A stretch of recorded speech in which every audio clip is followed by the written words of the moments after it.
אני באתי לתוכנית כי התחלתי לחשוב מה אני אעשה שאני אהיה גדולה. וחשבתי שאני צריך למצוא לעצמי איזשהו אופק אחר.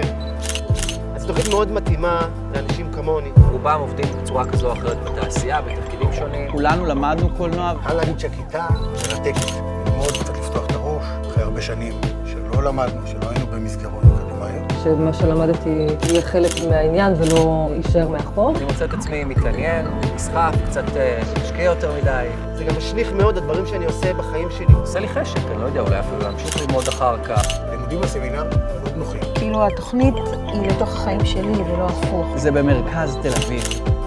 בגלל שאני גם אימא, גם אשת קריירה, גם בחדשות, גם בדוקו שלי, זה הכי נוח לעולם. ובשאר השבוע אתה יכול להמשיך לעבוד. ואני נוסע לטוסטוס ללימודים, לוקח לי רבע שעה. מבחינתי לא יכולתי לעשות את זה אחרת.